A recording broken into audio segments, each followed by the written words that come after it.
Assalamu alaikum wa rahmatullah. Sakiraɓe on jarama, on calminama, on beltanama no fewi. On gettama e wonduki e jawleru taskaram kongol sakiraɓe. Hande ko alat en mari nyalɗe ɗiɗi nder lewru juetataɓuru, lewru no mbiyeten August walla bo août hitande ujune ɗiɗi e nogas e jewego'o. Kadi bana wowani taskaram kongol sakiraɓe emin gaddana on kubaruji nder leydi Nigeria, nder kubaruji leyɗe Africa e kubaruji leyɗe windere. Non bo emin surgana on koɗo tedduɗo ngam haaluki dow toɓɓe certuɗe fiiji hande e jango. Bana wowani hande ma min godi koɗo mawɗo ngam haaluki dow toɓɓere mawnde. Bana min artuno min surgi on dow jayɗe meɗen ko mbiyen jayɗe meɗen rendo ko Facebook e WhatsApp e ko nandi. Min artino min kumpiti, min andini on dow min kumpiti Mobbo Hami Bari. Mobbo Hami Bari ko pullo joɗiɗo diwal Kwara gallure Ilorin, kanko woni koɗo meɗen mawɗo hande so Allah jaɓi. Bana min toroto on faru e asawere salinde min keɓa min kawti on darde goo e jaynde Facebook, to hande ma kadi en ɗo dow jaynde YouTube en keɓa en kawti jaynde meɗen, en keɓa en kawti jaynde WhatsApp. To kadi to on ndaari ni on yiyay koɗo meɗen arti yottake nder jawleru, amma hidde ko mi jaɓɓo koɗo, mi jaɓɓoto huuɗiɗiraɓe am gila ton Kano. Hamidou Jaɓɓule mi jaɓɓakema nder taskaram. Assalamu alaikum. Nasi a yelanama Kairuji a jaɓɓama amsi. A jarama sanne. En gonduno e surajo tete amma matotiral wannimo baale seɗɗa. O wurtake nder jawleru, en geɗoni o heɓay o soppoyo nder wakkati ngam en jokka taskaram meɗen. Min woni Nase Yusuf Usman gila ɗo gallure Abuja lamorde leydi Nigeria. Koɗo meɗen hande woni Mobbo Hami Bari gila ton gallure Ilorin lamorde diwal Kwara. Allah sure mi jaɓɓakema nder taskaram hande. Mi jaɓi jaɓɓore Allah sure, mi yetti sanne ona e tiyago. Ona e jaɓɓare. Golle.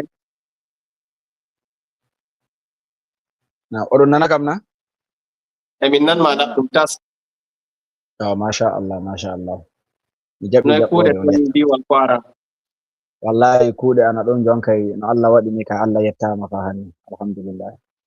Masha Allah, masha Allah. To tokkoɓe en darde goo mi toroto on farde hande on nana e dande am e hiɓɓi emi mata ndamba ko ɗum wiyata ndamba. To kadi mi mata ndamba hande on nana e dande am e hiɓɓi. Mi hokkitay haalirdu kadi faago kanko Hamidou Jaɓɓule ngam o jokkana en taskaram. Hamidou Jaɓɓule, bismillah. Nase min ngeli Allah yamɗini, Allah yamɗina kala nyawɓe fo. Min may ma na ɗum laɓɗum, ɗum nandini ba laɓɗum go e dama. Mobbo jaɓɓama.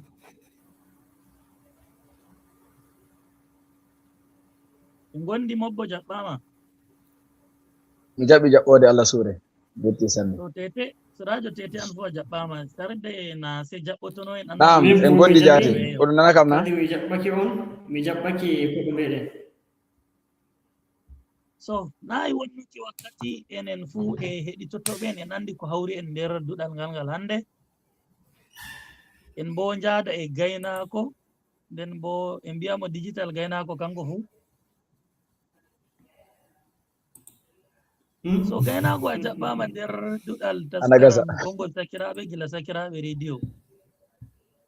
On jettama sanne, on jettama. So nayi wonnuki wakkati en jaha yeeso e taskaram meɗen. Bano wowani min gaddanon kubaruji, so amma hande taskaram kam de ka teddi en artiray en nastan tan darde gotel ngam waddan ko en nanen ko koɗo men sawoy. Koɗo min ngeli nder be'itte maɗa ma bo nder handinore a handinayi min ko woni e fe'o hakkunde diwe meɗen wonɓe tayre cakare e lenyol men ngol fulɓe e ma waynaɓe eggoɓe e bo fulɓe joɗiɓe. Kanjum min giɗi mbe'itana en nanen ko fe'i ton, ko woni yahude ton.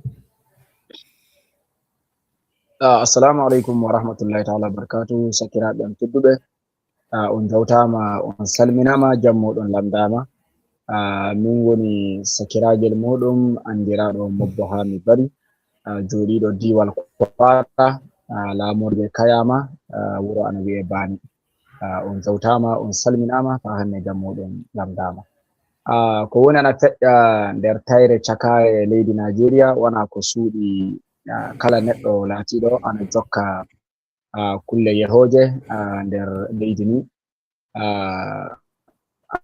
ana andani soinde jonne jam woni ko woni ana yaha wana nder tayre cakare tan tayre woylane fu fayi e fombina ɗo fu ana anda rafi jonne jam laatike huuɗo ko ɓirɗi sanne huuɗo ko laati ande Allah fu haala kesa gokka kesa nanete dow rafijo jonne jam nder leydi ni haya fa hanne wana hano rafi jonne jam woni tan woni haala kam ko woni ana yaha hakkunde fulɓe e liƴƴi heddiɗi ɗum woni hano ko wi'ete major topic dow insecurity ko jaali fu so a nani masimbina masibo waɗi nokku a nanan ko jaali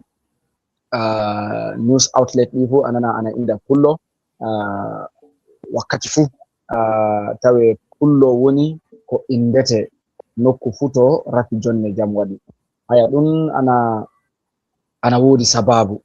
sabu wana ko suuɗi ana andani hano ko jaali bangal jonne rafi jonne jam ko yahata e leydi ni ko jaali fu arane ana jogii tariha no hakkunde durowo e remowo haya eɗon anni du durowo e remowo gilla ñanne Allah tagi aduna o sennayi ɗum hano joni so en hocci dinaji meɗen heɓuɗi asulu to annabi Ibrahima ɗo ɗum woni dina islama christianity e judaism eɗon andi tariha hokkaɗo nder ɗon to hano tagefu fuɗɗi dow annabi adama fuɗɗi annabi adama du fa hanne eɗon andi wiide omo woodi ɓiɓɓe ɗiɗo habila e qabila haya hakkunde ɓe ɗiɗo du ana anda goto maɓɓe yo durowo goto yo remowo haya ɗum holli durgol e demal wala to seedi asulu woodi so fa hanne en hocci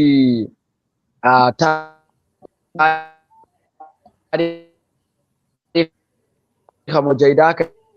e dina ara ana wi'a oɓe ɗum english wiyata hunters gatherers ɗum woni first profession hano gollal ngal ɓi adama fuɗɗi gollude faa heɓa wuroro ɗum woni hunting ɗum woni lohonagal gaɗa muɗum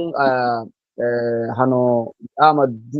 duuɓi milliyoji ɗiɗi yaɓɓiɗi ɗum wonno golle ɓiɓɓe adama haya durgol e demal du wardu noon le wakkati goto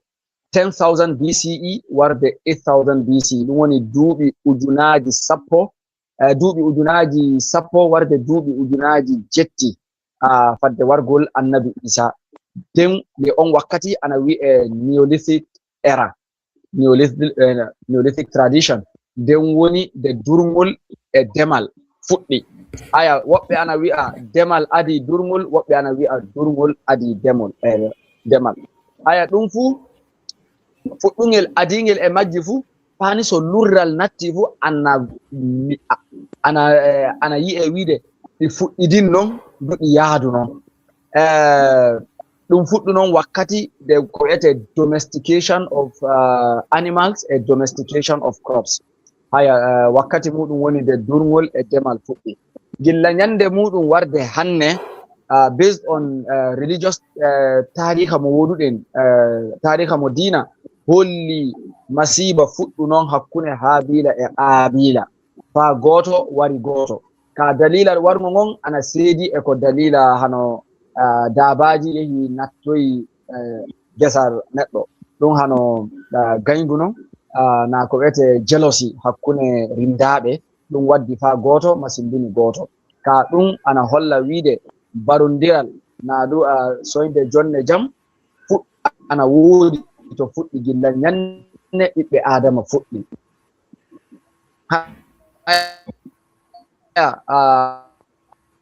ɗo du fa hanne to gonɗen ɗo tare ni eda ko nokkuje kewɗe futi a durowo woni e remowo kala to ɓe aduna ɗo fu rafi jonne jam maɓɓe so wana laabi goɗɗi ɗi laamu leydi nin hano koyete government hocci hano policies ɗiɓe hocci fa reena durowo reena haqqe durowo e renugol haqqe remowo tawe ɗum fu e ɗum anda tawe homo fu ana jokki diidaɗi diidana dow laawol gurnam muɗum nden so heɓa jonne jam heɓe ka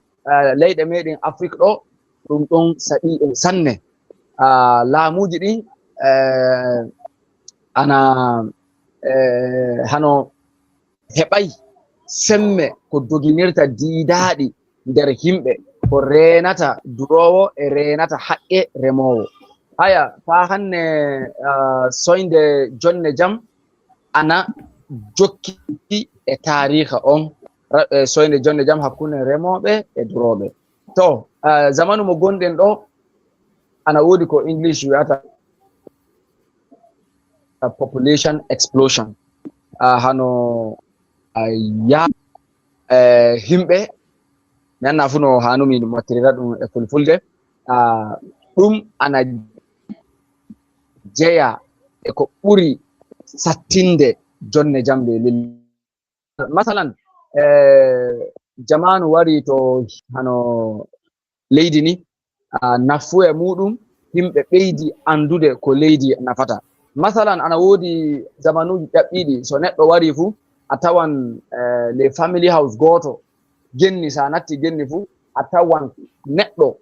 fota ɗon to wuro muɗum wawi yiɓede tan ɗon tan woni to nangata yiɓa wuro muɗum goɗɗo takkoɗum ɗon goɗɗo takkoɗum ɗon ɓe hillaka e leydi ɓe hillaka e wiide miɗo yiɗi yaajinde wuro am ngam yaade yeeso ngam ɓiɓɓe am e ko warata haya zamanu waddi himɓe faami himɓe ana woni ana ɓeyda ɗudde fa neɗɗo fu faami wiide so ni mi nangayi nokku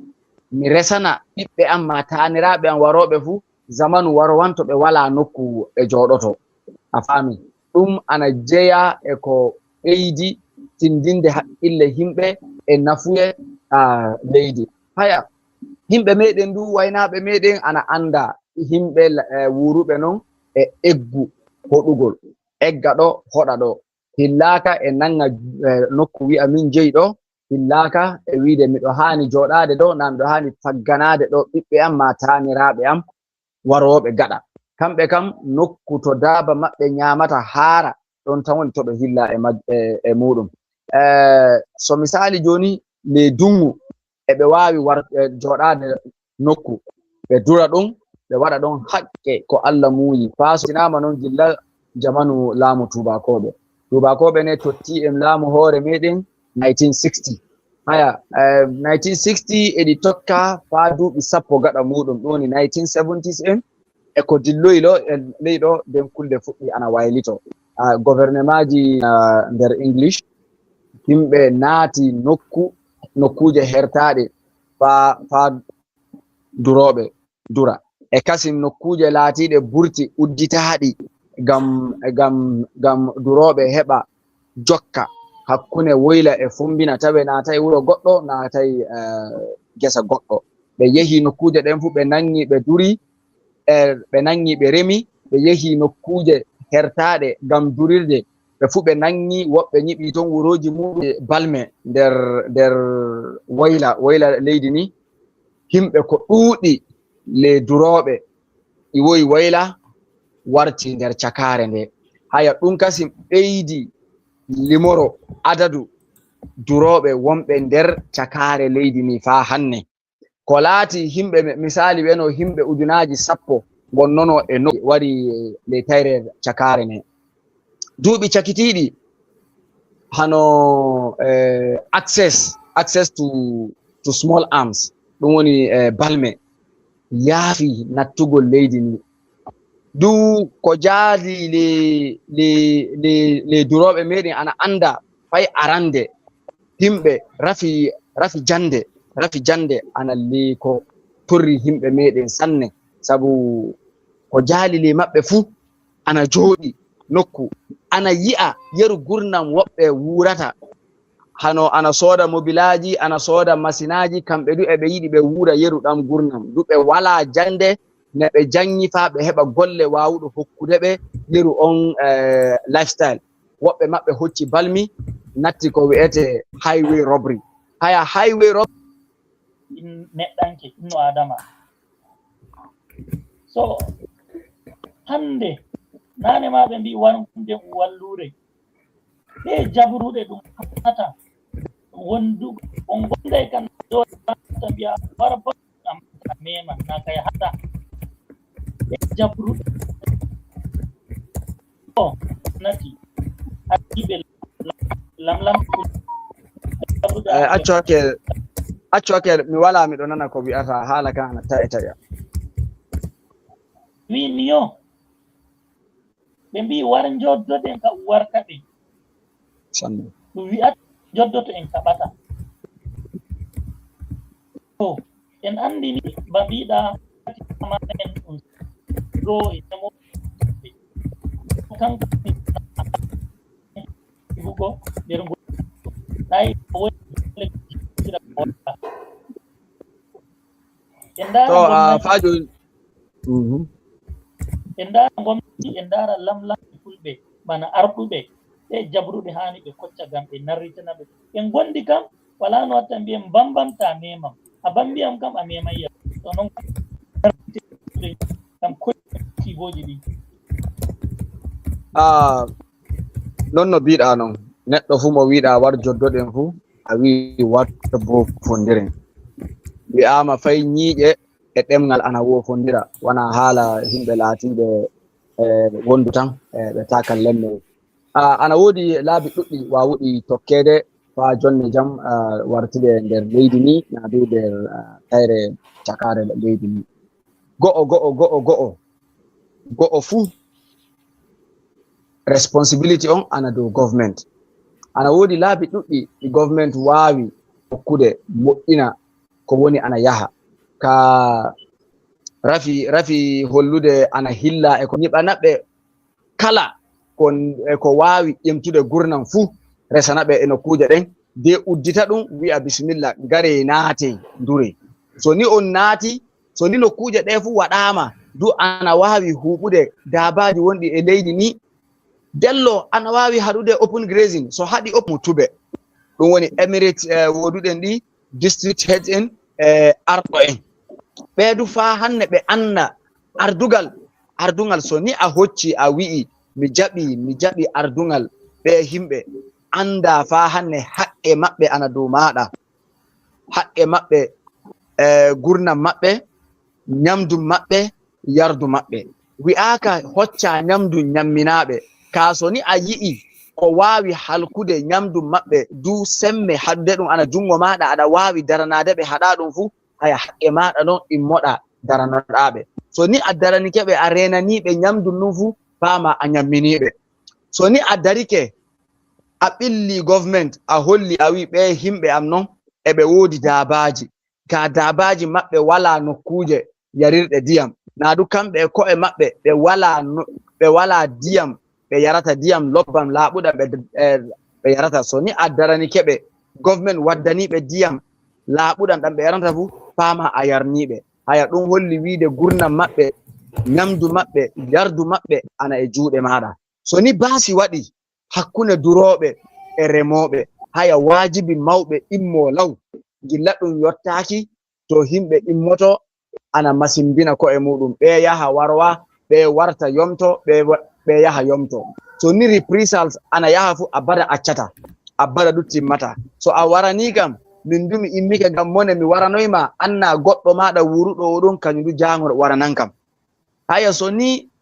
mawɓe yi'i anni ko waawi waddude baasi ɓe nodda hakkunde himɓe maɓɓe ɓeɗo immo arɗo en immo nodda himɓe muɗum kamɓe yaha fa hanne to laamiɓe himɓe koddiɓe meɗen ɓen ɓe holla ɗum ɓendu nodda himɓe maɓɓe ɓe joddo ɓe kalda wi'ama so himɓe ɗiɗo haldi so ni eɓe jogi haqqille fuu ɓe famran so ni ɓe haldi ɓe pamran so ni eɓe yiɗi jonne jam kay kala nokkure kala yeɓre laatine salike haala kaɓe waddi kam haala jonne jam haala potal ɓe tewti ɓe fonna hakkunde maɓɓe kala yeɓre saline fuu ana anna kañum woodi gacce jonka ko waawi waɗede e muɗum fuu waɗe sabu fayi so a waru neɗɗo ngam wadda jonne jam le himɓe ana yarra saliɗo jonne jam on woni bone so ni kanko omo waawi ittede ngam jonne jam wara falillahi alhamdu ɗum kay fuu ana leko daratede haya fa hanne du mawɓe ɓen kamɓe wawi findinde himɓe maɓɓe masalan joni duroɓe egga hoɗa a joɗaki ɗo so ni a wala nokku jottoɗa a wala wuro a wala ladde a anna to ƴiwoyɗa a anna to yahata nyande fu aɗa dow lawol go'o a wala jande ɗiɗi a wala wuro tati a wala nokku to innitirtoɗa wi'a to ƴiwoymi aɗa wawi wi'a mamiraɓe amen joɗike to kamenen min eggi ayi ɓe findina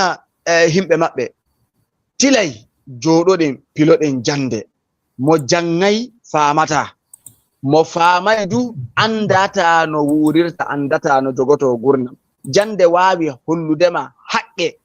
koddiɗo maɗa neɗɗo fu mo wonduɗa neɗɗo fu mo joddiɗa anda ana jogi haqqe dow maɗa jande tan wawi hollude ma ɗum so ni a janngay a wawa andude ɗum so ni a janngay a wawa andude laabi ɗi wawaɗa tokka fa wurtina hano laawol keɓal maɗa ngal e hoore muɗum masalan joni durngol e gaynako ano wawi wiide duuɓi ujunaji mamiraɓe an no dura fa yotti nokku am ka jande no wawi holludema wiide nagge ngeɗo e yeru nagge ngeɗo so ni a hawriɗi fu eɗi wawi rimandema nagge laatiŋe kosam muɗum ana ɓura nagge nge woduɗa nge na du nagge ngeɗo e nagge ngeɗo so ni a hawri ɗum ɗi wawi rimandema nagge laatiŋe ana wawi hokkudema tew yeru ngu nagge maɗa fotay hokke a faami na du yeru huɗo koɗo aɗa wawi nyamminde ɗum daaba maɗa de daaba maɗa waɗa kosam fa ɓura yeru kosam wawi hokkudema haya jande wala kaddi wala fu to kaddi jande woni neɗɗo fu wiɗo ana andi ɗo jande haaɗi wala haya jande noneji kewɗi noon wi'aka immoɗa wajibi jangowa engineering wi'aka wajibi immoɗa jangowa health education tan aɗa wawi hoccude yebre durngol dabayi tan janga dow muɗum heɓa andal muɗum ngam dow muɗum haya wajibi himɓe findine nafakka jande government du holle fa hanne onon wawi ñiɓandeɓe janngirɗe onon wawi waddandeɓe kulle ɗe wawi nafudeɓe yeru jande ñawtorɗe access to water ndiyam e ko nandi e majjum haya kulle ɗe fu wajibi gouvernement e himɓe onon on daranta ko e moɗon government wara walla o mawɓe du immo ƴeewa to kala to bone wawi tawede fu immo moƴƴina ɗum homo fu totte haqqe muɗum durowo on totte haqqe muɗum to hani durde remowo on du hokke haqqe muɗum to hani remde homo fu diidane holle neɗɗo fu ƴiwi ɗo wari ɗo kañum andi ko waɗi ɗum haya fa hanne accu min horra en gaɗa seɗɗa boneji wonɗi e leydi meɗen wana haala durngol e demal tantan noon fa hanne woɓɓe leyduroɓe meɗen wasuɓe jawle muɗum to balmanko en e ko nandi e majjum ko heewi ley maɓɓe ngam suno ngam yiɗude kañum du heɓa gurnam goɗɗam feere jam immi naati le balmanko en ɓen kandu wayliti haya hanne ko wi'ete banditri ko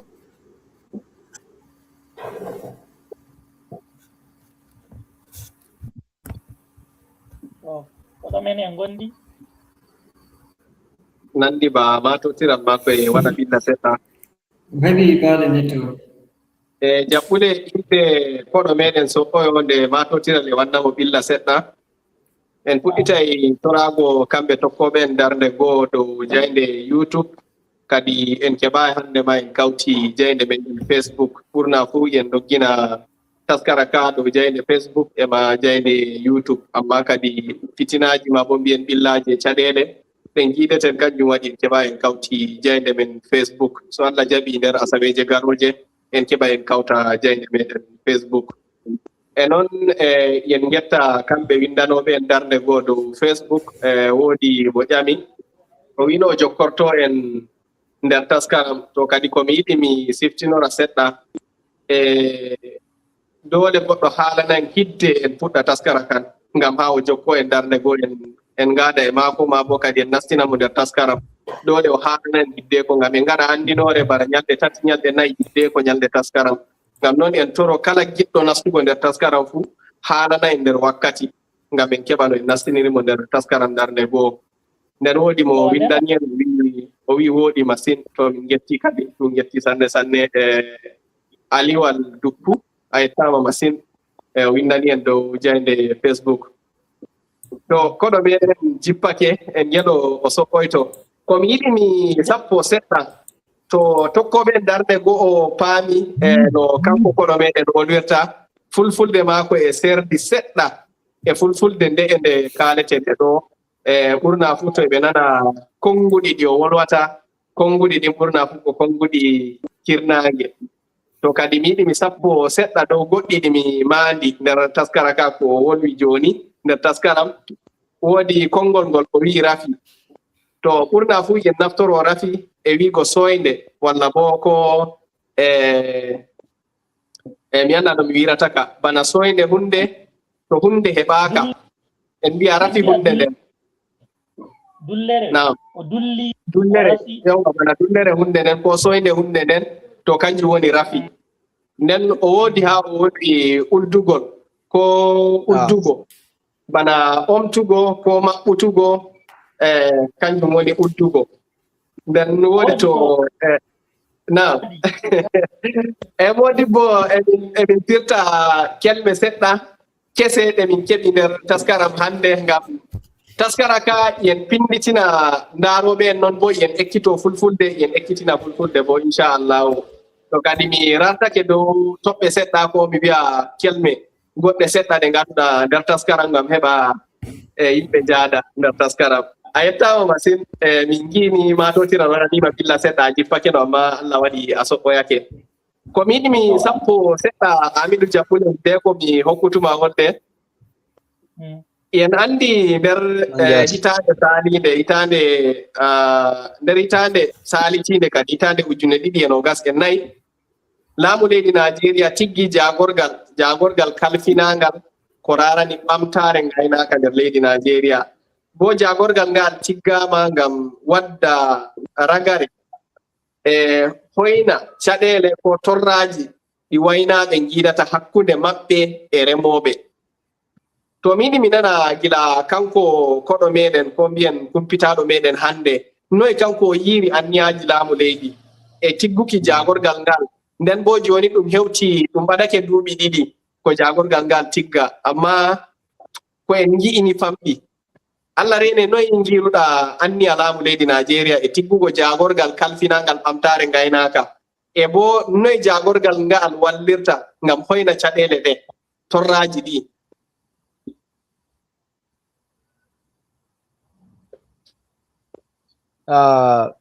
assalamu alaikum acce hakke mi taƴino mi yalti joni fu mi network wartumi duuɓi 2 saaliɗi min du mi yi'i jaati ana woodi hukuma udditanga ngam haybude turngol ɗum woni Ministry for Livestock wiyete ba so gonga ni gaɗa muɗum min wari min nani hano programmes Elpress en ana waɗe hano ɓirirɗi dabaji ana senne e ko nande e majjum ka faa joni ministry on am oɗon nana na bismillah oɗon nana kam na naam jokku salamu aleykum oɗon nana kam na yen gondi mango jokku yahu yeeso aya faa joni min mi yi'ay huune faa joni min ji'ay huune hollinine yi'etene laatine wi'ama ministry on waɗi go'o ni leydi ni so ni wi'ama durowo ana anda ko ɓuri jalade leƴƴi 2 non ma a wi'ama a pullo ma a wi'ama a rabbo suwasuwa haya ko jaali ni suwasuwa en wana hano himɓe jirguɓe sanne wana hano himɓe wedditiɓe leydi ni sanne ko ɓuri jalade so ni a yi'iɓe fuu a tawan hedde Maiduguri en yaade Chad en e ko nande e majjum kani so wi'ama pullo a hoccan gilla Gine faa yottoɗa Sudan hocce ko jaali ko waɗata leyɗe 22 fuu ana woodi fulɓe muɗum ana woodi fulɓe duroɓe ko sendi en hakkunde meɗen e leƴƴi heddiɗi faa clear ɗum ɗo heɓa woni enen profession meɗen ko jaali fuu pullo hocciray ɗum hano dartiru tantan hoccuɗum no hano way of life gurnam leƴƴi heddiɗi ɗi fu ɗi hawri e demal e ko nandi e majjum. Haya so wi'ama ministry udditama ana hani wi'e en ji'i kulle laatiɗe waddama kesi laatiɗi ana wawi wallude pullo tawe wona pullo tan durowo fu ana wawi wallude durowo no ƴemtina gurnam muɗum no moƴƴinira laawol durngol muɗum e laawol keɓal muɗum heɓa gurnam lobban. Hano kulle ɗe haalnomi ɗo fu mbimi government policies wawi wadde ɗum through ministry on ɓe wawi waɗirde ɗe kulle fu, sabu ministry on joni hano himɓe laatiɓe duroɓe ɓen le maɓɓe hoccete watte le ministry on ngam kamɓe andi ko woni ana torra himɓe maɓɓe. A falillahi alhamdu minister livestock on eɗon andi o goto le leñol meɗen kanko ete Idi Mukhtar Mayha. So kulle ɓe hani ɓe ƴeewa ɓe waran ɓe jooɗo ɓe diida ɓe ƴeewa ko ɗum na on nana kam na e ngam rarango wakkati meɗen bo e waylito seɗɗa seɗɗa a foti sappoɗa en kuje ɗe en giyata hani jagorgal ngal ɓamta ko mbiyen ƴetta ngam walla ɓamtare gaynaka.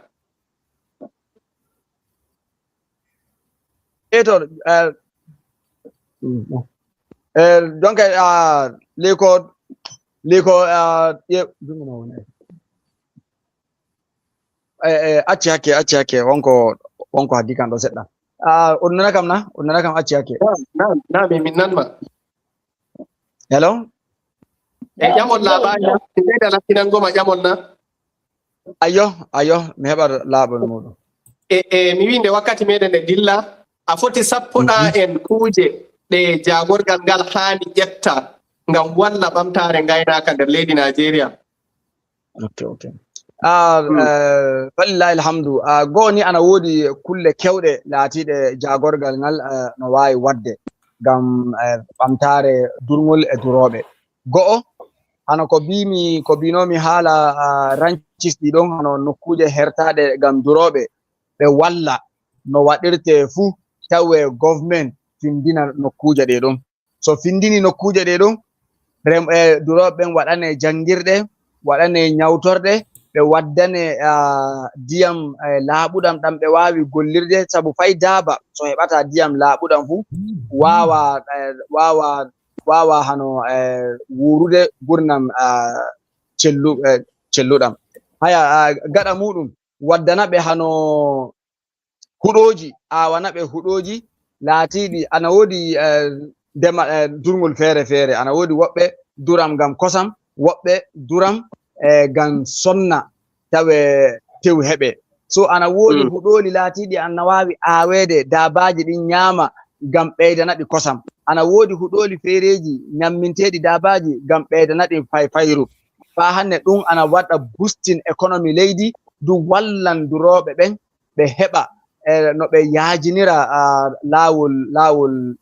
tefal maɓɓe. Du fa hanne jagorgal ngal waɗa hano Center for Conflict Resolution, nokku laatiɗo ana wakkati fu ana ƴeewa ko woni ana feƴƴa hakkunde duroɓe e remoɓe, tawe nyande fu ana jooɗo ana moƴƴina hakkunde maɓɓe. Nokku fu to yi'i masibo waɗi na bone waɗi yaawa law yaha fadde ɗum yaaja ɗum ɓura ko ɗum woni kom. So hano joni misali nanama daaba wane naati gesa wane hayat ɓe yaha law ɓe darano hunde nden fati remowo ɗum imma wara masimbina durowo du ɓe muɗum immo yaha masimbina remoɓe. Fa hanne le ko ɓuri torrude duroɓe le leydi ni ana wodi ko wi'ete climate change, waylitagol mi anna fu no ɗum hani wede hano waylitagol wakkati ni homo ko jali meɗen fof ana anndi ko wiyete climate change. Haya ɓe wadda policies na ɗum ɓe laatiɗe yawa waylo weeyo ba to wadda kulle laatiɗe ana waawi wallitinde durooɓe ɓen hano wakkati so weeyo ngon waylitorike hano ko jaali jooni eɓen gondi hokkere hano waɗi duuɓi 3 yaade 4 jooni every July le lewru July nuɗo so waɗi 27 fu hokkere ana fuɗɗa. Hokkere nden ɗum no waawi wadde lebbi 3.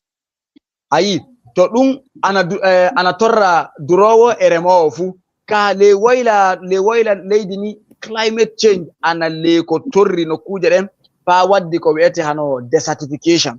huɗoli waati no kuje waati leɗɗe wala e ko nande majjum ɗum ana le ko egginoyta ana woni le ko egginoyta duroɓe wadda ɗum cakari leydi ni no kuje to woodi diyamele toɓo lobbo e kasi yaade fombina leydi ni haya ɓe wadda kulle laatiɗe hano so ɓe immini ranchis ɗe ɗo irrigation system to laati huɗoji ɗin ana wawi yarnede dabbaji ɗin heɓa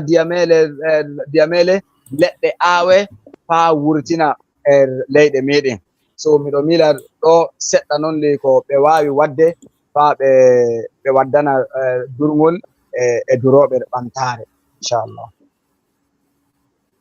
A yettama sanne e tete mi anda ko woodi ko tete woodi. Moɗo koɗo hande mobbo ha mi bari mi jogi ƴami kanji ɗiɗi mi yala aɗo nana ko mbi'aymi moɗo mobbo en gondi jamal am aranan woni nde en gi'i no leydi Nigeria wontiri hande en gi'i ko feƴƴi wakkati laamu maynaɗo Muhammadu Buhari dow hukuma teggaga ka woynaɗo e wakkati ɗum ay aba Nigeria wawai wartira durduɗe e laabi ɗin ɗon bo den ƴamal ɗiɗaɓal to durgol dilliri no gol wontiri joni wala ko gomnati waɗani woyna ɗo e duuɓi 200 woynaɓe mbawai durto Nigeria mi yala a faami ƴami ɗin kanji ɗiɗi e hidde ko jaabo mobbo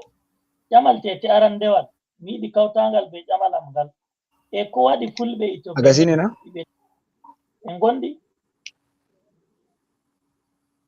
mobbo mi faami jaati lamduɗi ɗiɗi non mbiɗa nam ƴamal tete arandewal mi yiɗi mi bambangal be ngal am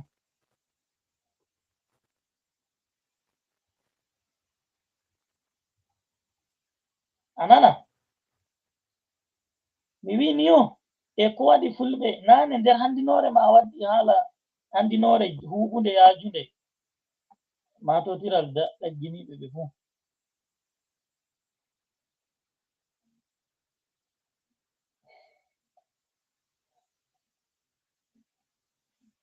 na sai an fu anantake de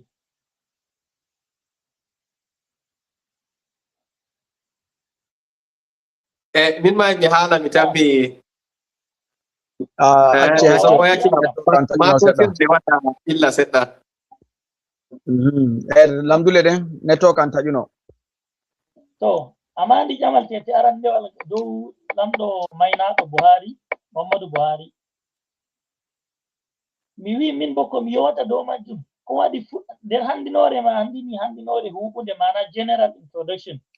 en ndara le Nigeria ko waɗi fulɓe e Benin fulɓe e Mali fulɓe e Sénégal fulɓe e Burkina fulɓe e Cameroun en koccama keddu en fulɓe e Cameroun fulɓe e Niger amma fitinaji gonɗi Nigeria to hawtiɗi baleyɗi gonɗe Cameroun Benin Gabon a tawa inde Cameroun ko Gabon ɗum seɗɗa nder ɗi Nigeria ko waɗi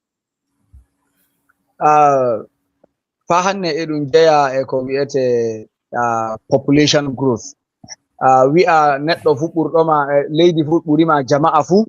ɓurete jawdi ɓurete boneji tu so ni wana en keɓi ardiɓe lobbuɓe sanne wawuɓe renude haqqeji himɓe hoccuɓe haqqe himɓe wayliti ɗum hano hunde ko laati very important to so ni wana ɗum heɓa fu a tawan so ni aɗa ɓuri himɓe jama'a fu a tawan aɗa ɓuri ɓe jawdi a tawan du aɗa ɓuri ɓe bone fu aya ɗum ana ley ko torri leydi meɗen ni sanne leyɗe ɗe induɗa ɗe fu so ni a hawrini population majji so ɗi fuɗi hawri population majji fay so ɓuri Nigeria seɗɗa non so a hocci gotel ley majji a tawan goɗɗi majji fotai fay diwal gotal ley Nigeria so a wawa hoccude ɗuɗal jama'a maɓɓe de piyondiren boneji ɗi wonduɗen ene leydi ni kasin sa hocci leƴƴi atawan leƴƴi gonɗi Nigeria anna ɗuuɗi faa wana seɗɗa so ni a fiidi ɗum e leyɗe heddiɗe. Nigeria mi anna ko min gonno primary school wi'ama leƴƴi Nigeria ana foti 340 eko nande e majjum. So a ƴeewi hano conflict problem ko woni hakkunde fulɓe e leƴƴi heddiɗi ɗum professional problem non. Profession problem based on profession non. Masalan joni pullo kañum tan hetti e durngol. Leƴƴi heddiɗi ɗi fuu ɗi hawri ɗi hetti e demal. Haya jonkay wari jonkay kamɓe masalan joni Hausajo, Ibojo e Yorbajo ɓe fu ɓe remoɓe non. So ni wari bangal durowo e remoɓe a tawan ɓe fu ɓe hettan bange goto ɓe laato ɓe baba goto ɓe acca pullo kañum tan. Aya so ni wari bangal durngol du pullo accidama hoore muɗum na ɗuɗ kañum e suwa en ɗuuɗa fa laato ana wawi woggondirde e ko nande majjum. So ɗum problem based on profession. Ana woodi kasin problem bangal diina. So wi'ama joni problem bangal diina a tawan leƴƴi ɗi ɗu feccodike kasin. A tawan Hausajo ana ɓuri laatade bandiraɗo pullo dow leƴƴi heddiɗi ɗin ka ɗuɗi jogondiro hano ley cakare leydi. So problem meɗen ko woni ɗon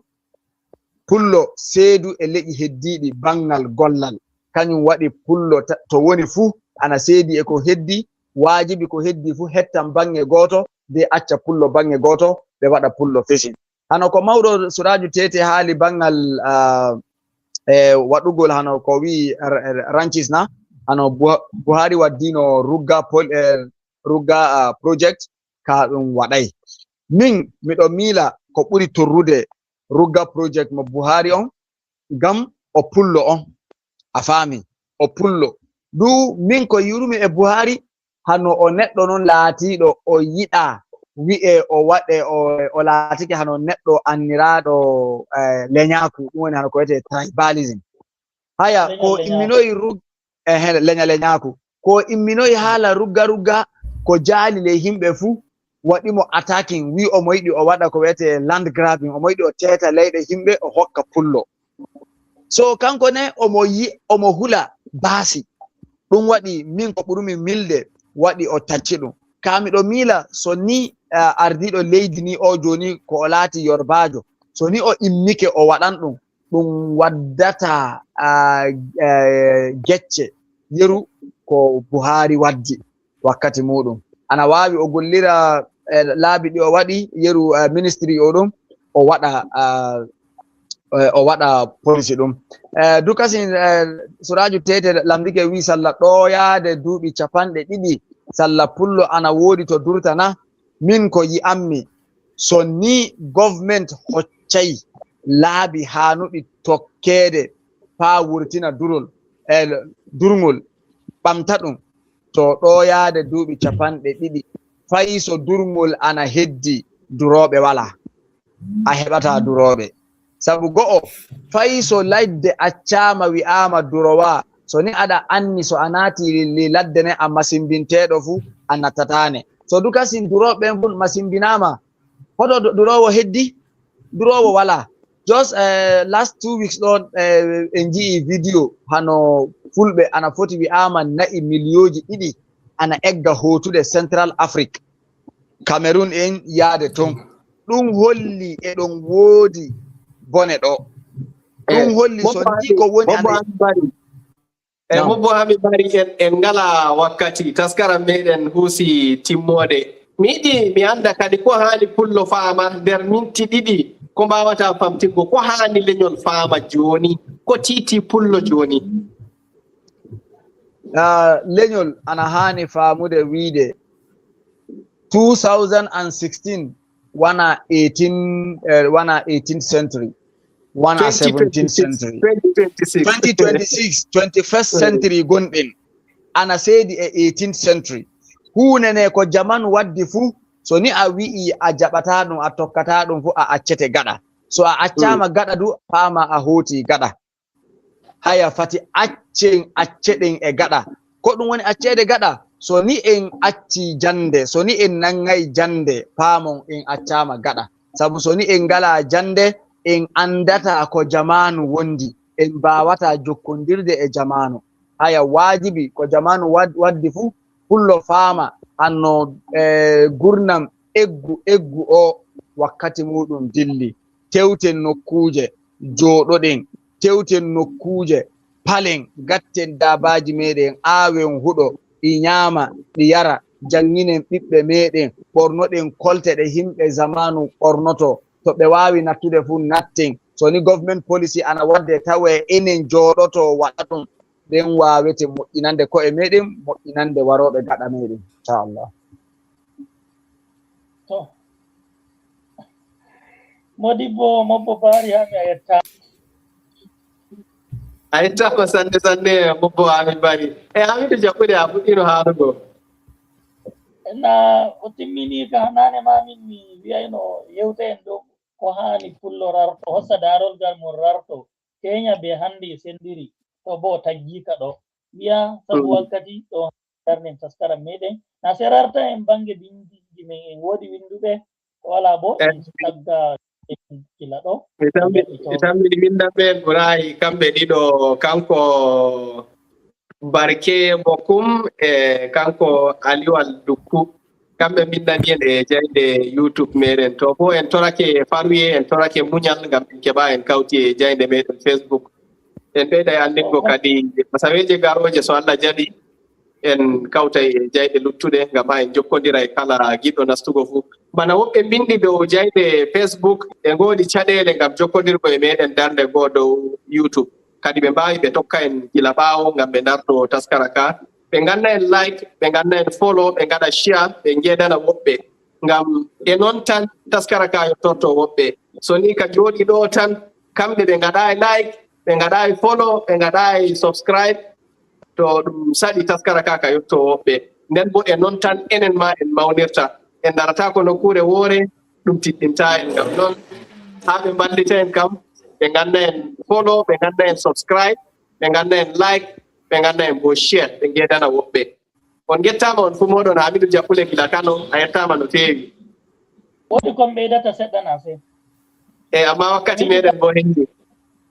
nder seconde seɗɗa to goɗɗo windanayi en mari haaje wonugo nder taskara meɗen o windanayi en inde makko o wiya en ko yiɗi yewtugo dow hidde ko asaweere en kottaymo gila bande hannde ɗo yaago alarba o andina en foti o nasta asaweere waroore amma to fa saliki alarba alamisa to seni gaɗenmo ko english wiyata schedule asaweere wartore o wiya en inde makko nden ko yiɗi yewtugo e to o woni kanka woni ɓeydugo am min getti Mobbo Surajo Tete a yettama sanne